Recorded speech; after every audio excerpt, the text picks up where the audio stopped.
MTA Karanganyar. Semoga kedepannya SMPIT jaya, maju, sukses, dan semoga kedepannya jalan sehat 1 tahun sekali diadakan untuk SMPIT. Kedepannya diharapkan acara seperti ini dapat mengenalkan lembaga pendidikan di bawah Yayasan Majelis Tafsir Al-Quran kepada masyarakat umum. Kontributor Karanganyar, Jawa Tengah, Yusuf Dalil Maulana, MTA TV. Baik, kita lanjutkan silaturahim di bagian putra dengan rekan Wahid Arifudin. Silahkan.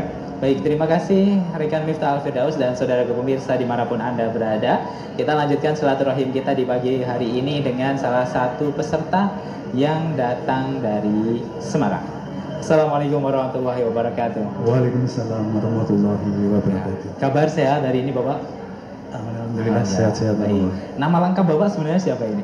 Ahmadi Listiono. Ahmadi Listiono. Iya. Nama siarnya siapa Pak? Li- Terakhir siaran kapan ini Pak? 2010 2010. Oh. Di mana tugasnya terakhir? di Ahmad Yani. Ahmad Yani. Iya. Wah, luar biasa. Beliau ini mantan penyiar pemirsa. Namun sebenarnya sekarang masih siaran ya Pak ya. Baik Bapak, rumahnya di mana ini?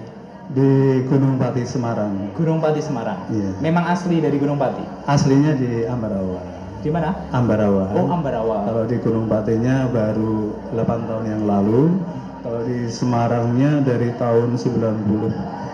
Jadi udah lama juga di Semarang. Wah, ya lumayan ini. Sudah barang tentu Semarang adalah kotanya Bapak Kembang. Baik Bapak, ini mengaji sudah lama di Majelis Tafsir Al-Quran?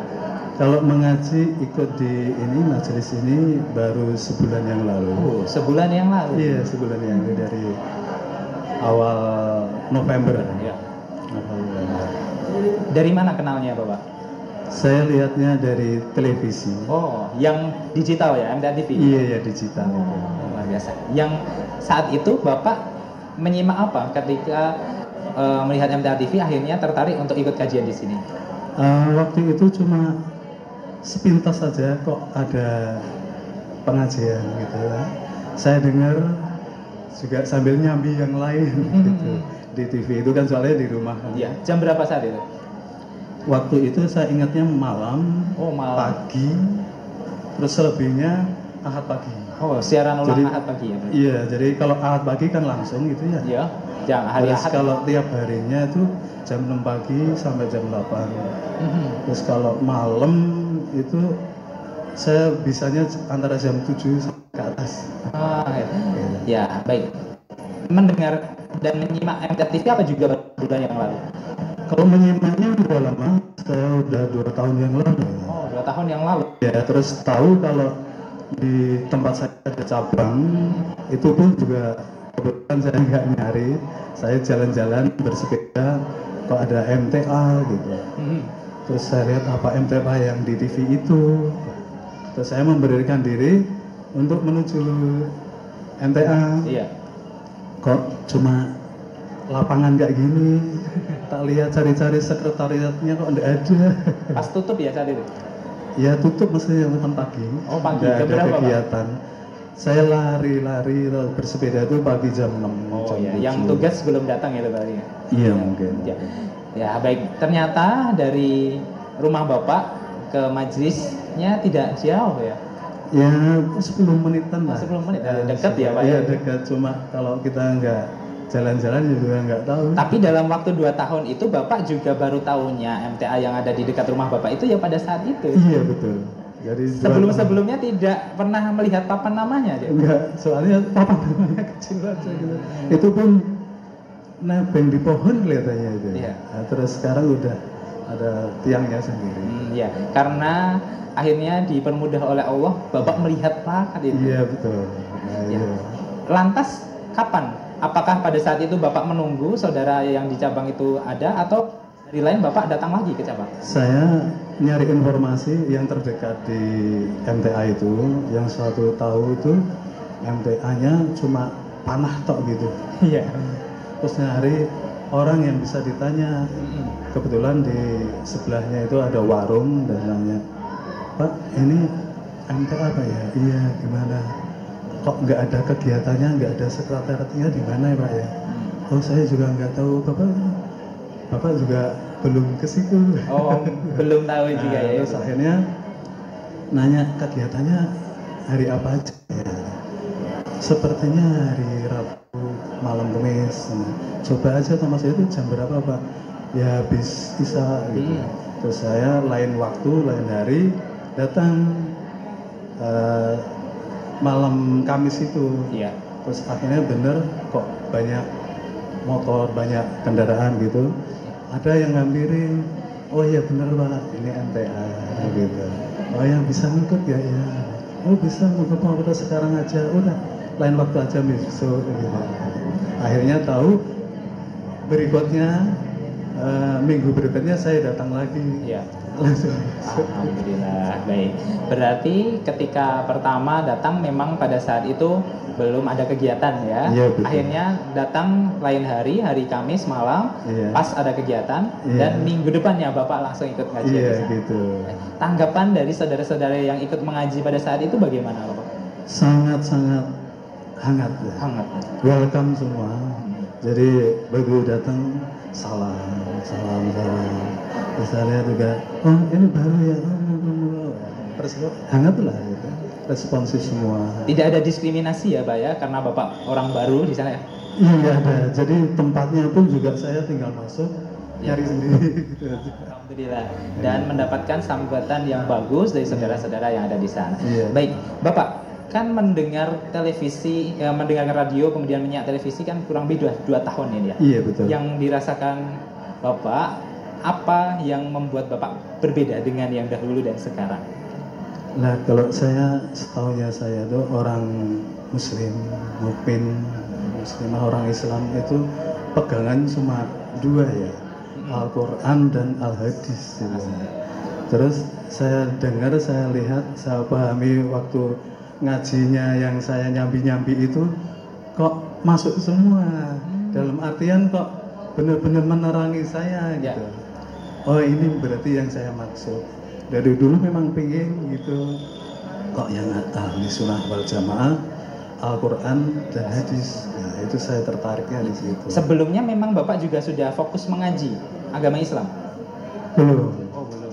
Ya, jadi background saya itu sedikit banget, sangat minim akan tentang agama. Iya. Nah, alhamdulillah saya pernah juga malahan itu waktu kecil sekolah minggu, Iya. sekolah yang lain yang intinya untuk ke arah menuju ini penerangan gitu. Dan saya sempat cari-cari sampai ke tempat dukun segala. Padahal dulu orang tua juga Islam, Pak. Iya betul, orang tua saya Islam, terutama ibu yang sangat aktif ya, sangat aktif. Lah waktu kecil pun juga sama ibu dituntun, dibimbing.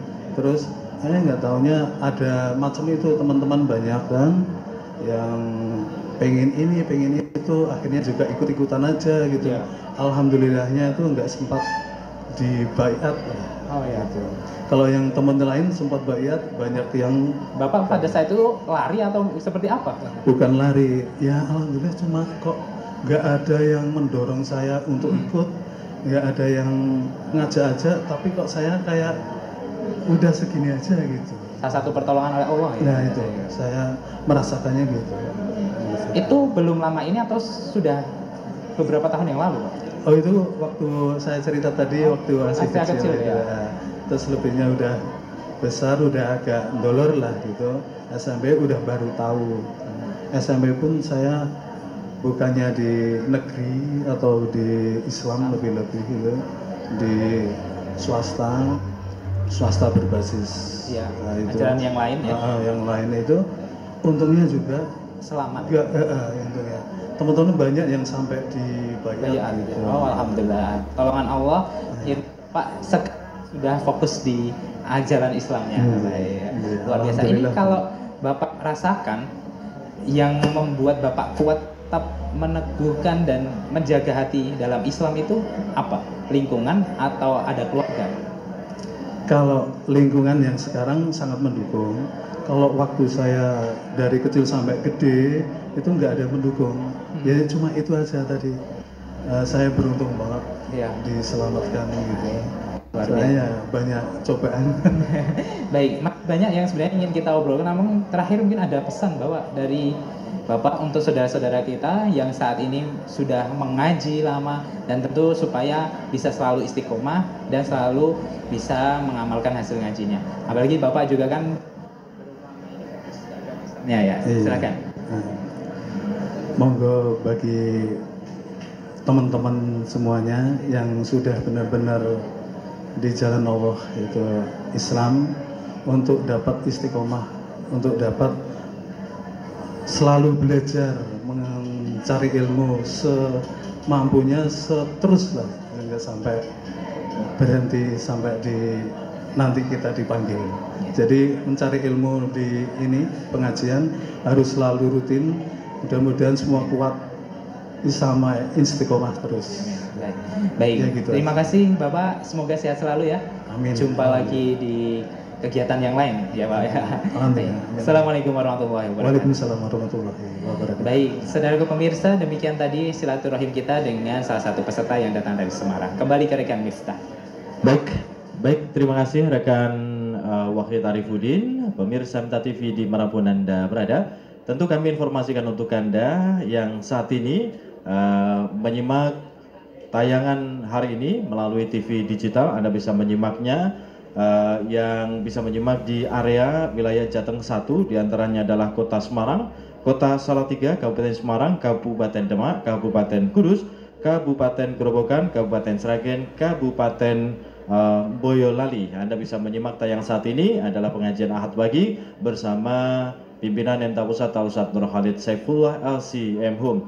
Dan Anda pun juga bisa menyimaknya melalui TV Parabola dengan setting yang baru, yakni di frekuensi 4020 MHz, kemudian di simbol rate 32726 kSPS, polarisasi vertikal, dan Anda bisa menyimaknya harus menggunakan receiver yang sudah MPEG 4 HD. Insya Allah Anda bisa menyimak tayangan Ahad pagi pada kesempatan kali ini. Baik, sudah siap kembali untuk silaturahim di bagian putri dengan rekan Amaliatina, silahkan.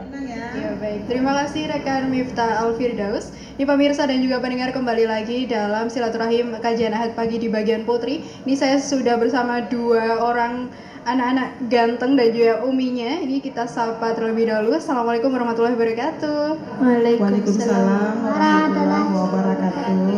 Iya, ini Ibu boleh disampaikan Ibu, ini dari mana dan namanya, silahkan. Assalamualaikum warahmatullahi wabarakatuh. Perkenalkan, nama saya Ibu Novi dari Bukit Tinggi, Sumatera Barat. Bersama dengan Dua anak putranya saya dan keponakan. Oh, iya. Iya. Ya, ini perkenalan dulu, Mas. Ini namanya siapa kamu? Saya Kenny. Mas Kenny. Dan juga Mas Lutfi. Mas Lutfi. Namanya sama ya, sama tantenya ya, namanya sama Lutfi gitu. Ini Mas Kenny kesini ikut sama Umi. Ini mau kajian Ahad pagi sama ada ini ya, tes masuk Ponpes ya. Iya, Iya. Mas Kenny ya. Ini persiapannya apa aja Mas Kenny mau tes masuk Ponpes ini? Apa yang dipelajari apa aja? Yang dipelajari apa aja? Matematika sama bahasa Indonesia. Matematika sama bahasa Indonesia. Matematika sama bahasa Indonesia. Ini tadi dari mana Ibu? Dari Bukit Tinggi, Sumatera Barat. Wow, Masya Allah, dari Bukit Tinggi, Sumatera Barat. Ini dari Sumatera mau tes masuk pondok pesantren. Ini Iya. tadi sudah belajar, pemirsa, saya lihat Mas Ken ini rajin sekali belajar, dia baca materi terus dari tadi. Ini untuk persiapan tentunya ya Ibu ya, untuk besok. Nah, ini Ibu mungkin persiapannya Ibu bisa disampaikan bagaimana persiapannya Mas Kenny ini dalam menghadapi ujian masuk pondok pesantren. Silakan. Untuk persiapan tes di pondoknya yang mengulang-ulang pelajaran, diawali dengan waktu tes wawancara kan ada bahasa Arab, jadi ngulang pelajaran bahasa Arab juga, kemudian bacaan sholat, itu yang untuk ujian wawancara, ujian langsung. Kalau untuk ujian tulis, Kenny belajar sendiri untuk matematika dan bahasa Indonesianya. Baik, ini sebelum ada ujian tulis, ada juga ujian wawancara ya Ibu ya, sudah Iya. alhamdulillah sudah dilalui oleh Mas Kenny dengan baik, dan sekarang lanjut ke tahap ujian tulis. Ini semoga Mas Kenny nanti juga ujian tulisnya dapat nilai yang bagus, bisa masuk Ponpes begitu ya. Ini nggak apa-apa ya, pisah dari Umi ya. Ya apa ya, belajar di Ponpes biar jadi semakin soleh, semakin pinter gitu. Nah ini Ibu, mungkin nggak semua anak tertarik untuk masuk Ponpes. Nah ini apakah Mas Ken ini sudah ada ketertarikan untuk masuk Ponpes sendiri, atau Ibu yang kasih dia pengetahuan tentang Ponpes sehingga dia semangat masuk Ponpes, atau bagaimana Ibu, silahkan. Kalau untuk membuat Kenny-nya tertarik masuk Ponpes, dengan cara setiap saat, setiap waktu, setiap ada kesempatan selalu kita ulang-ulang, Ken, kita ke Ponpes ya Ken, ke Ponpes ya Ken gitu. Jadi dengan kita selalu membilang ke anaknya untuk menarik dia belajar di pondok pesantren, jadi yang terekam di kepalanya ya Ponpes, Ponpes dan Ponpes gitu. Alhamdulillah dia dengan kesadarannya sendiri mau masuk ke Ponpes, dan kebetulan yang masnya Kenny namanya Akra juga sudah di pondok sekarang kelas 1. Alhamdulillah. Iya. Alhamdulillah, ini tentunya Mas Kenny juga makin semangat karena kakaknya sudah ada yang di Ponpes begitu. Iya.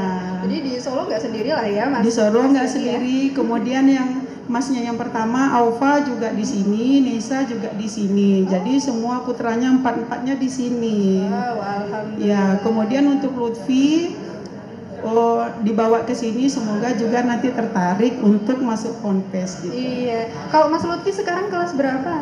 3. Oh, kelas 3. Nanti kalau sudah kelas 6, SMP-nya mau masuk Ponpes juga ya? Iya, bareng sama Mas Kenny ya? Iya. Nah ini semoga selalu diberi kesemangat untuk masuk Ponpes. Ini Ibu, terima kasih sekali untuk wawancaranya. Dan wassalamualaikum warahmatullahi wabarakatuh Ibu. Waalaikumsalam warahmatullahi wabarakatuh. Ya, pemirsa, kembali ke rekan Miftah Al-Firdaus. Baik, terima kasih rekan Amalia Tina untuk silaturahimnya, dan pemirsa MTA TV di manapun Anda berada. Saatnya kita akan menyimak tausiah dari pimpinan MTA Pusat, Al-Ustadz Nur Khalid Saifullah LC-M Hum. Kami yang bertugas mengucapkan selamat mengikuti. Assalamualaikum warahmatullahi wabarakatuh. Waalaikumsalam. Mari dimulai. Bismillahirrahmanirrahim. Tidak ada brosur. Pagi hari ini tidak ada proses. Ya, mari kita jawab pertanyaan yang sudah tertunda. Sudah mau habis ini tahunnya. Tanggal 18 Desember Ustaz. Oh, berarti baru kemarin ya, 18 Desember. Okay. Apakah kakek tiri itu boleh salaman dengan cucu tiri perempuan Ustaz? Ada seorang laki-laki punya anak tiri, dan anak tirinya itu punya anak perempuan. Nah, kakeknya boleh salaman dengan cucu tiri tadi selama kakeknya juga sudah dukhul ya. Kalau kakeknya itu sudah dukhul dengan neneknya, maka boleh. Ya, ada lagi. Apakah jualan online yang memperlihatkan foto model walaupun tangan, lekuk tubuh, rambut yang terlihat di media sosial, hasil uangnya haram Ustaz? Kalau yang dijual itu halal, insya Allah hasilnya juga halal, meski ada gambar modelnya. Kalau yang dijual itu halal, hasilnya juga halal. Ada lagi?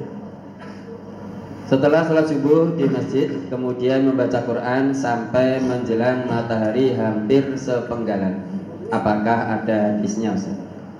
Kalau ditanyakan apakah ada hadisnya setelah sholat subuh membaca Al-Quran sampai matahari naik sepenggala, kalau ditanyakan hadisnya, tidak ada hadisnya.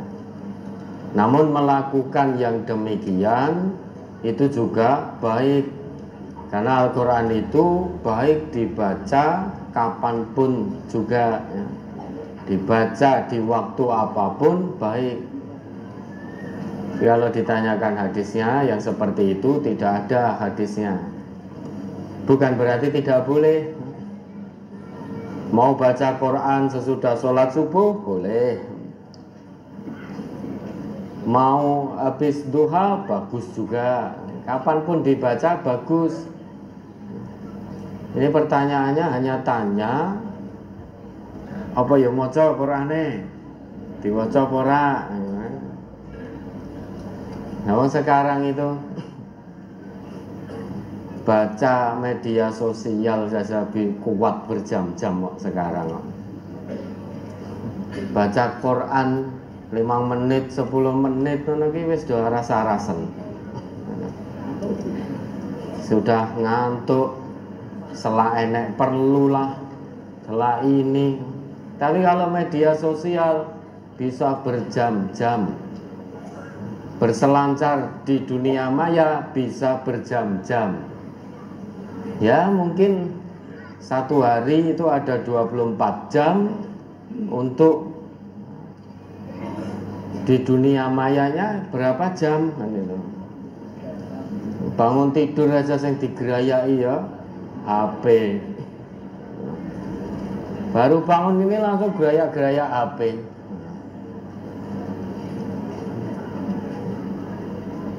Nah untuk baca Qur'annya dari 24 jam ini berapa menit?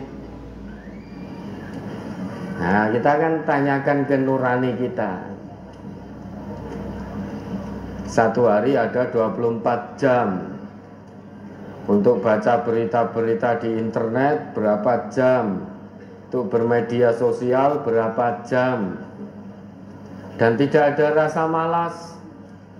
Tiba-tiba untuk baca pedoman dari Allah ini, pedoman hidup dari Allah, malas. Mungkin ya ada yang tidak pernah baca sama sekali setiap hari di sini ini. Maka padahal kalau membaca Al-Quran itu satu huruf kebaikannya 10 kali lipat.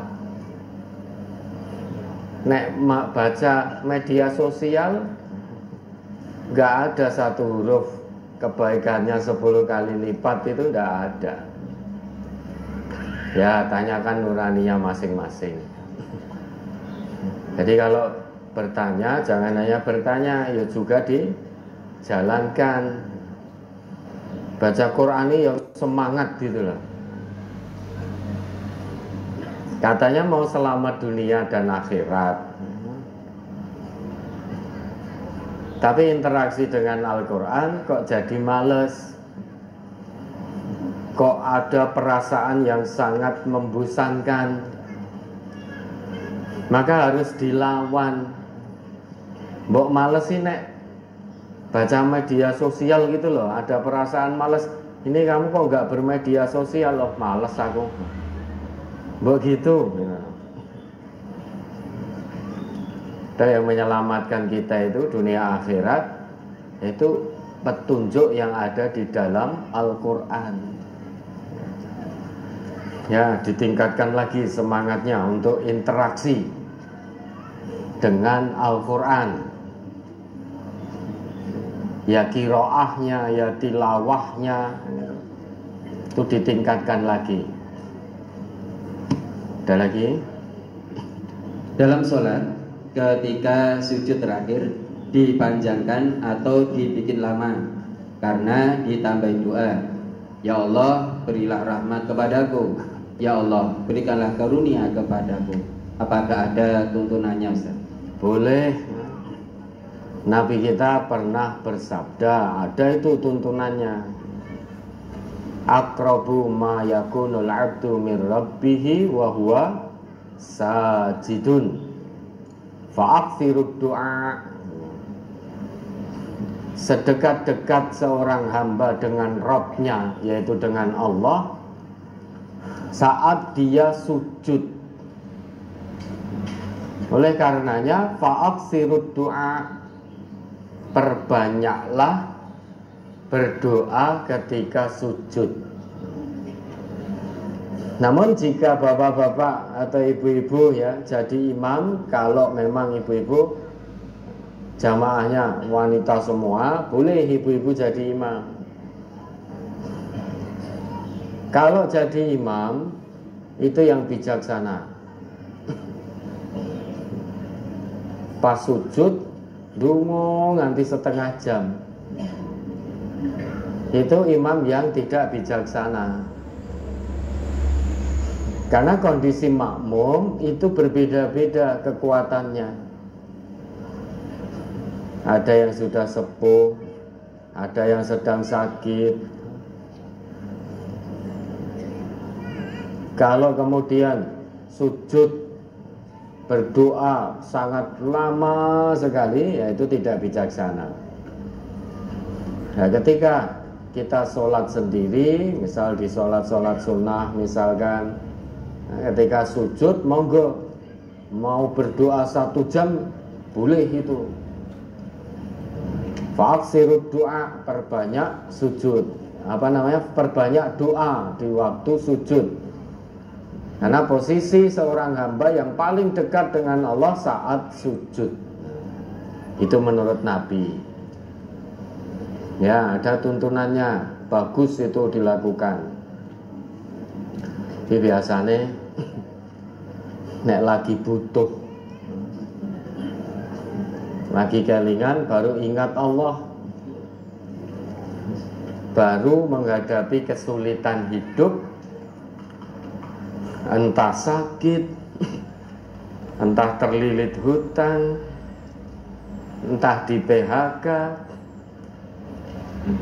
itu biasanya ingat Allah, terus sujudnya panjang, berdoa. Begitu dilepaskan oleh Allah dari kesulitan, sudah lupa lagi. Jangankan berdoa di waktu sujud, habis salam saja zikir wis ora kober. Maka baik di waktu lapang ataupun sempit, mudah ataupun sulit, perbanyak mohon kepada Allah. Jangan ada perbedaan. Nek pas sulitnya nyedak, begitu mudah menjauh.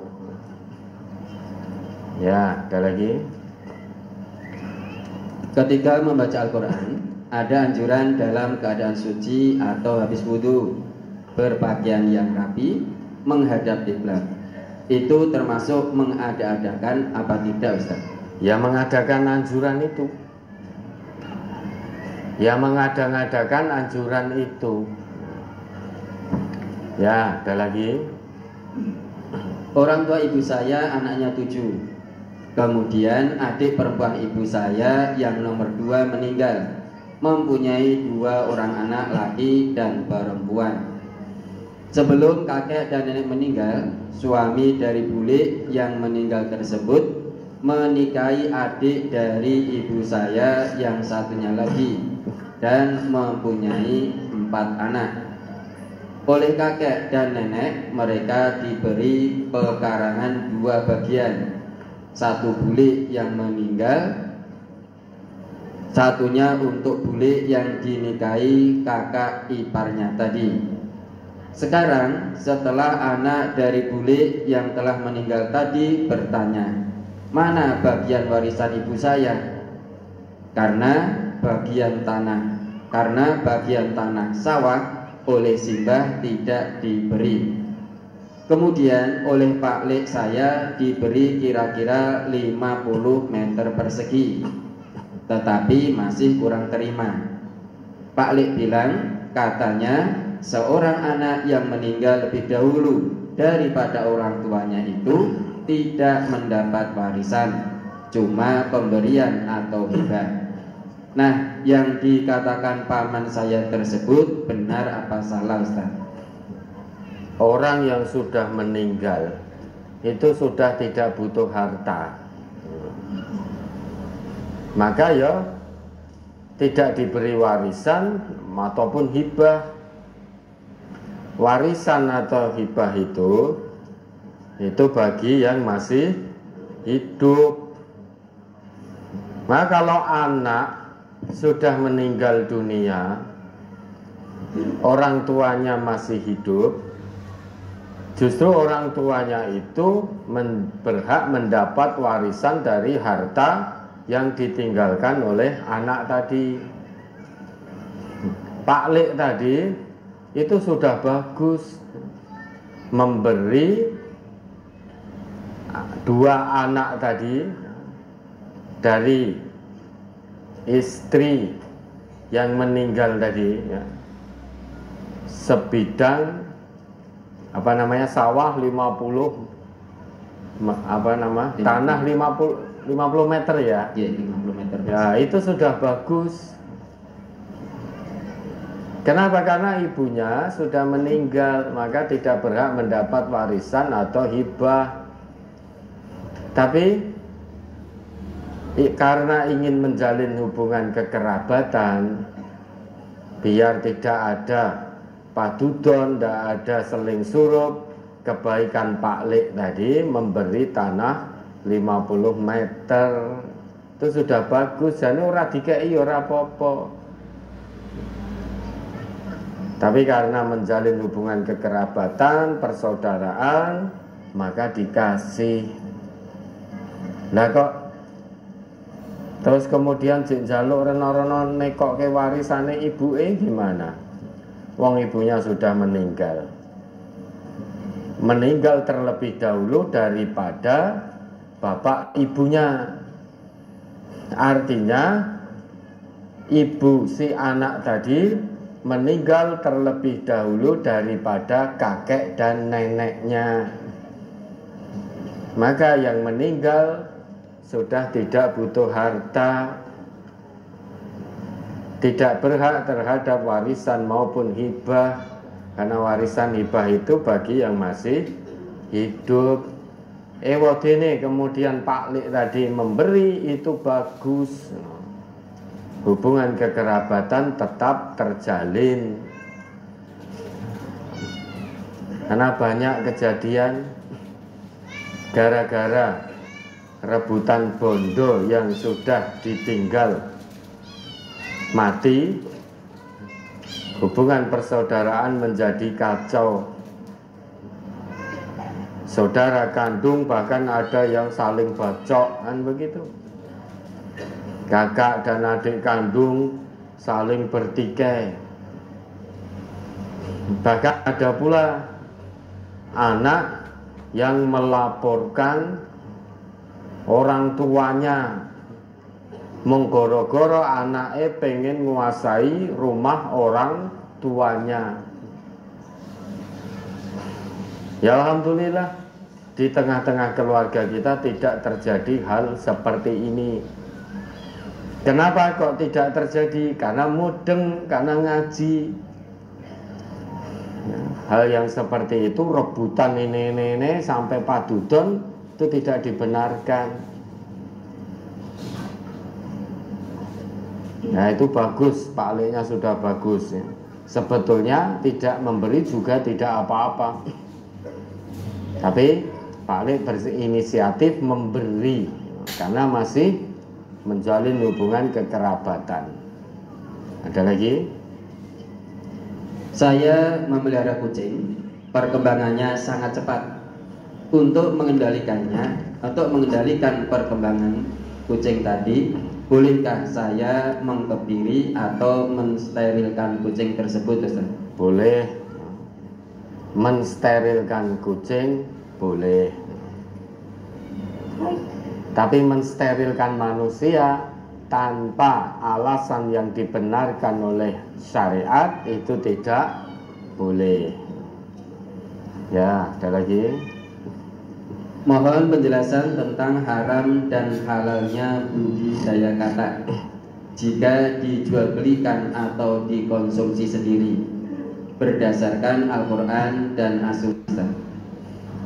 Al-Quran tidak menyebut keharaman kata. Al-Quran menyebut tentang kata itu sebagai peringatan Allah kepada Fir'aun. Coba dibuka itu Quran surat Al-A'raf ayat 133. Quran surat Al-A'raf surat ke-7 ayat 133. A'udzu billahi minasyaitonir rajim. Fa'arsalna 'alaihimut tufana wal jarada wa kummala wat tufati'a wad dama ayatin mufassalat fastakbaru wa kanu qauman mujrimin. Maka kami kirimkan kepada mereka taufan, belalang, kutu, kata, dan darah sebagai bukti yang jelas. Tetapi mereka tetap menyombongkan diri dan mereka adalah kaum yang berdosa. Ini dari Al-Quran. Ad-Dhofadi, ya, itu kata. Jadi Quran menyebutkan kata itu sebagai peringatan Allah kepada Fir'aun. Karena kedurhakaan Fir'aun, pembangkangan Fir'aun sampai ngaku sebagai Tuhan, maka Allah kirimkan peringatan kepadanya. Apa bentuk peringatan itu? Farsalna 'alaihimut tufana, topan. Allah kirimkan topan. Wal jaroda, belalang. Wal kummala, kutu. Wad dhofadi'a, kata. Wad dama, darah. Air minumnya itu berubah jadi darah. Itu semua ayatim mufassalah. Ayatim mufassalat sebagai bukti yang nyata, tanda kekuasaan Allah. Tapi apa yang terjadi? Fastakbaru. Fir'aun dan kaumnya itu tetap menyombongkan diri. Wa kanu qauman mujrimin. Tidak sadar dengan semua peringatan dari Allah itu. Dan mereka tetap menjadi kaum yang pendosa, pembangkang. Ini kata yang ada di dalam Al-Quran. Hadis Nabi juga tidak pernah menyebutkan keharaman kata.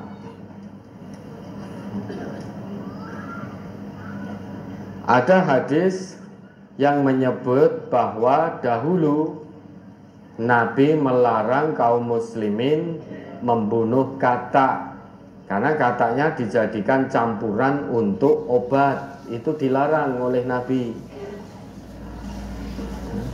Dalam hadis yang diriwayatkan oleh Abu Dawud, juz 4 halaman 7, nomor hadis 3871, An Abdurrahman ibni, saya agak lupa itu sama, An Abdurrahman ibni Utsman al-Qurashi, ya.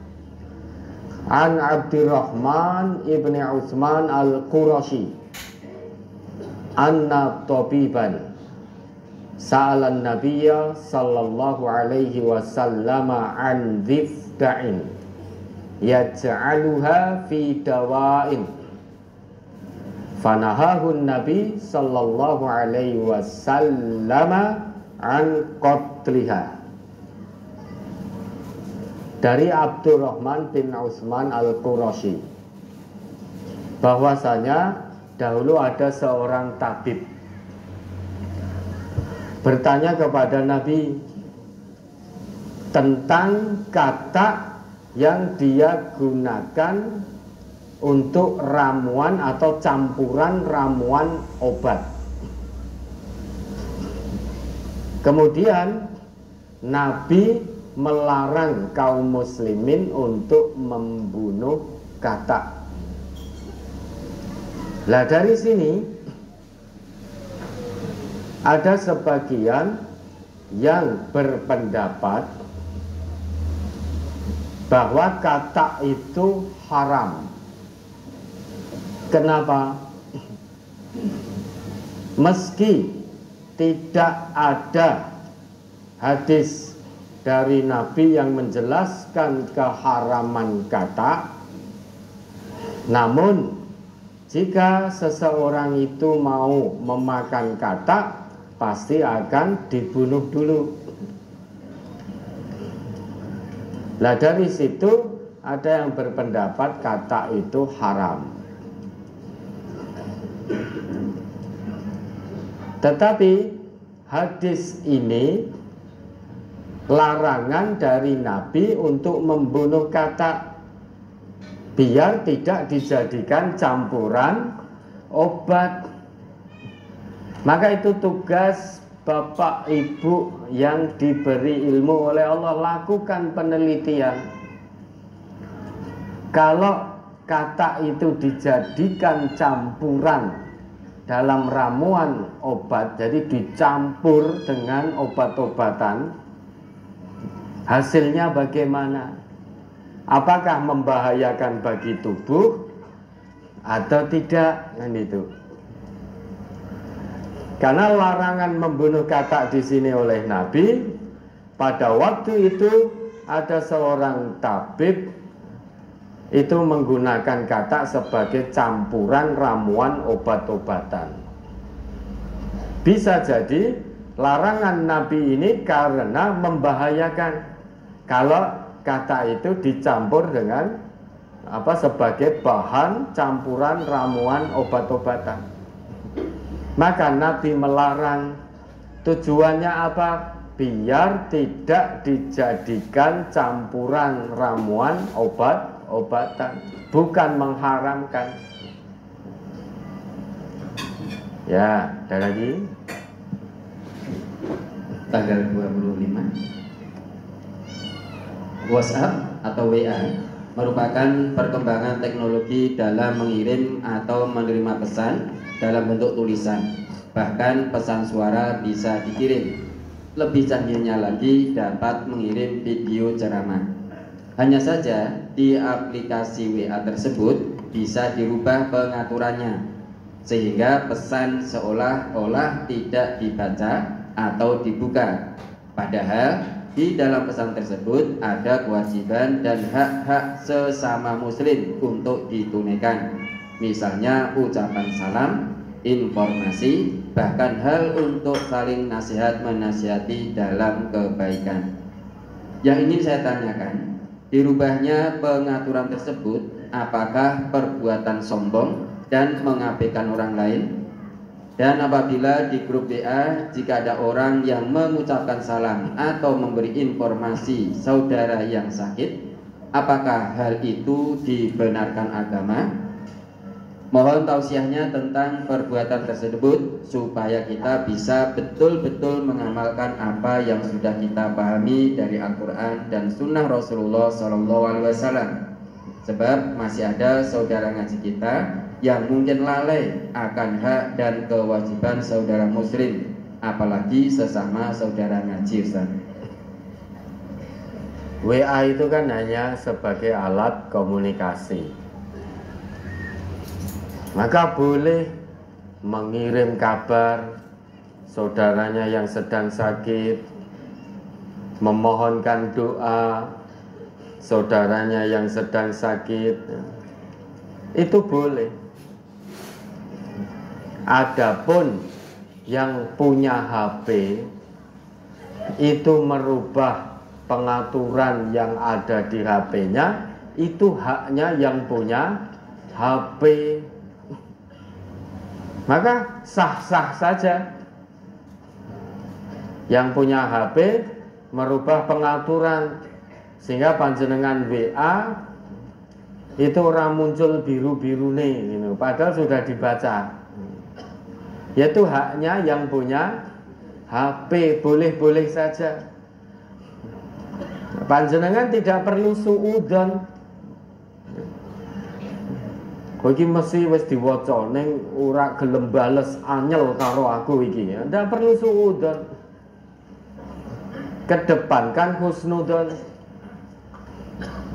Adapun yang punya HP itu merubah pengaturan sehingga WA yang sudah dibaca tetapi tidak centang biru, itu mungkin ya karena ada urusan lain sehingga mungkin balesnya nanti. Karena dia tidak hanya hidup menggombolas balesi WA tok gitu loh. Punya kegiatan lain, ada aktivitas lain. Maka kalau WA tidak langsung terbalas, jangan suudzon. Tetap husnudzon. Masa iya 24 jam kon mentelengi WA terus. Kon balesi WA terus kapan bermaisah? Terus kapan ke masjid? Ya. Maka tetap husnudzon. Jangan sampai suudzon. Karena pangkal segala dosa, pangkal permusuhan biasanya dari dzon. Lha kuwi HP ini dheweke kok ya terserah no. Mau dirubah pengaturannya ya terserah, haknya yang punya HP. Sing dhuwur kayak ngisor kayak dhuwur ya terserah dia. HP ini mau dikesingi apa ndak ya terserah yang punya HP. Kita tidak boleh memaksa karena itu haknya. Nah jenengan kalau punya HP ya boleh merubah pengaturannya. Bahasa Indonesia pengaturannya dirubah nganggo basa Inggris kabeh ya boleh. Dirubah pakai bahasa Prancis semua atau Arab semua ya boleh, terserah. Kalau HP-nya sudah menyediakan bahasa Jawa kromo, nah itu ya boleh HP dirubah pengaturan bahasanya ke situ. Ya tapi tampaknya urung patek pinter. Nyatane ya kromo inggil ra iso kok. Ya, ada lagi? Mohon bertanya, 1. Apakah berdosa seorang istri yang menggugat cerai suami? Alasan gugat karena suami sudah 2 kali ketahuan main atau mengkonsumsi obat terlarang. Waktu baru pertama kali si istri masih memaafkan dengan harapan mau berubah, tapi ternyata diulang lagi. Yang kedua, dulu waktu masih berstatus suami istri, si suami pinjam uang di bank dengan memakai nama si istri. Karena suami sudah bekerja di bank tersebut, jadi tidak bisa dipakai namanya. Setelah bercerai, si suami tidak lagi membayar pinjaman di bank yang memakai nama istrinya. Apakah si istri berdosa apabila tidak melunasi hutang tersebut? Sedangkan istri tidak bekerja dan menghidupi 1 orang anak, karena anak bersama istri tadi. Kalau dalam rumah tangga itu suami istri tidak bisa menjalankan hukum-hukum Allah, maka menurut Allah dalam Quran surat Al-Baqarah ayat 229, istri boleh menggugat cerai suaminya. Fa in khiftum alla yuqima hududallah fala junaha alaihima fi maftadat bih. Kata Allah begitu. Jika kamu khawatir bahwa suami istri itu tidak bisa menjalankan hukum-hukum Allah, artinya rumah tangganya tidak terpimpin dengan aturan Allah dan Rasulnya, maka tidak mengapa. Fala junaha alaihima fi maftadat bih. Tidak ada dosa bagi keduanya dalam hal suami menerima kembali iwat atau bayaran yang diberikan oleh istri untuk menebus dirinya, untuk menebus istri tadi. Jadi mengembalikan mahar yang dulu pernah diberikan oleh suami. Kalau menurut pertanyaan tadi, kalau betul begitu, berarti suami ini tidak bisa menjalankan aturan Allah. 2 kali main, ini main apa ini? 2 kali main atau konsumsi obat-obatan terlarang.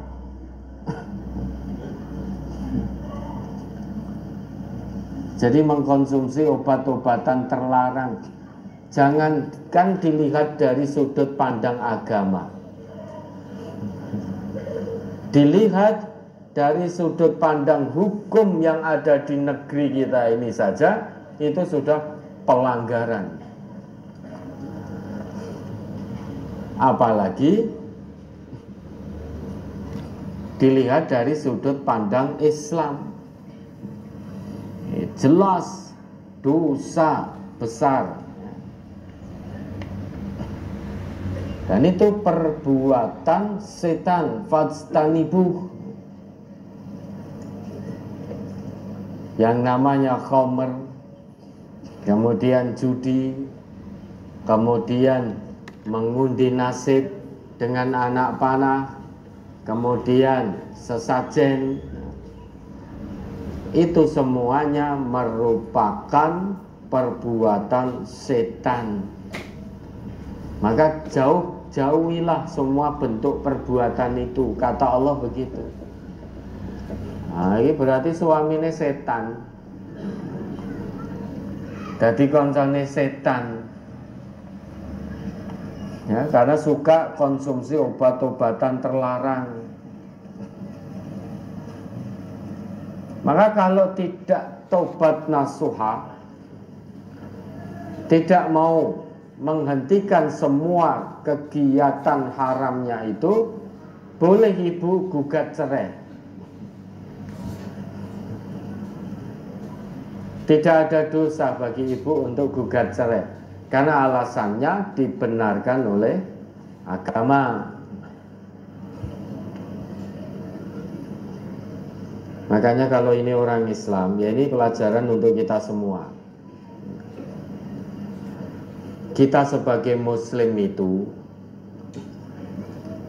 membina rumah tangga bukan untuk main-main.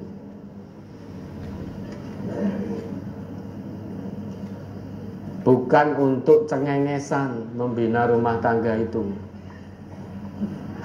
Tapi untuk menegakkan kebenaran agama Allah, untuk tujuan beramal soleh. Bukankah Nabi kita pernah bersabda, idza tazawwajal abdu faqad istakmala nisfaddin falyattaqillaha fin nisfil baqi. Jika seorang hamba itu menikah, maka sungguh dia telah menyempurnakan separuh agamanya. Kemudian hendaknya dia bertakwa di separuh sisanya. Ini maksudnya apa? Apakah orang yang kalau belum menikah, belum sempurna agamanya yang separuh? Bukan begitu. Maksudnya itu, orang yang sudah berumah tangga itu berarti pintu-pintu untuk beramal soleh semakin terbuka luas. Suami berbuat baik pada anak istri, amal soleh. Suami tunaikan kewajiban dengan cara yang ma'ruf, amal soleh. Suami tidak kasar pada istri, amal soleh. Tidak KDRT, amal soleh. Istri tunaikan kewajibannya sebagai istri, pahala kebaikan. Saat suami tidak di rumah, istri jaga kehormatan rumah tangga suaminya, jaga anak-anaknya, didik anak-anaknya dengan baik, amal soleh. Maka orang Islam itu kalau sudah berumah tangga, ibaratnya menurut Nabi separuh agama sudah sempurna. Karena pintu kebaikan itu terbuka luas. Kalau belum dikaruniai keturunan, ya, suami istri saling tunaikan kewajiban